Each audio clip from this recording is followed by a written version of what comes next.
Pada suatu masa, di tengah hutan terdapat seekor tikus yang tengah asyik bermain. Ia bernyanyi dan berkeliling sangat riang, sehingga ia tidak menyadari bahwa sudah sangat jauh dengan rumah. Ia pun langsung memilih untuk pulang ke rumahnya, namun ia malah tersesat di hutan. Ketika ia sedang dalam keadaan bingung mencari jalan pulang, ia justru terjebak di sarang harimau. Ia menyaksikan harimau jantan yang tengah istirahat dan tikus pun ketakutan. Saking takutnya ia berlari menabrak kaki harimau.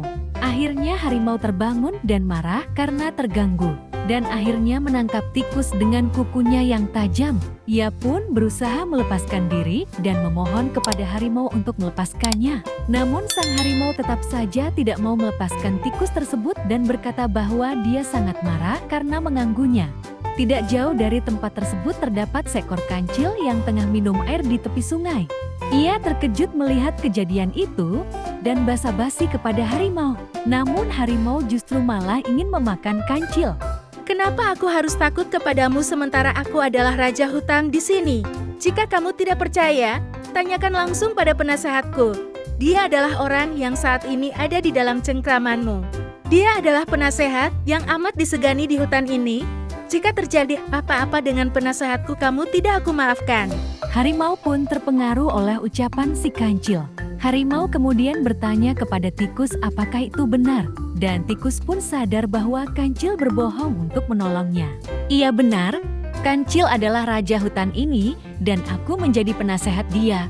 Kancil sangat ditakuti dan disegani di hutan ini.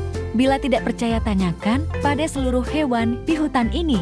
Harimau akhirnya takut dengan ucapan tikus namun tetap saja tidak menunjukkan rasa takutnya.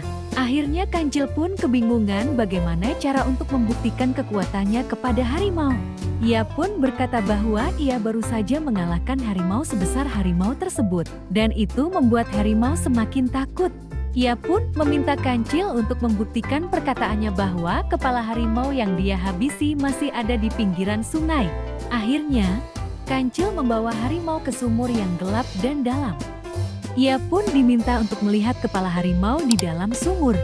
Alhasil dia pun mengintip dan ternyata kepala harimau itu benar-benar ada. Padahal sebenarnya di dalam sumur tersebut tidak ada apa-apa. Hanya saja harimau melihat cermin kepalanya sendiri. Melihat hal itu, harimau langsung berlari ketakutan dan meninggalkan tikus serta kancil. Dan tikus pun bebas dari harimau tersebut. Dan pada akhirnya kancil yang cerdik berteman dengan tikus. Terima kasih sudah menonton. Jangan lupa like dan subscribe agar kamu tidak ketinggalan petualangan seru lainnya. Sampai jumpa di video selanjutnya. Bye-bye.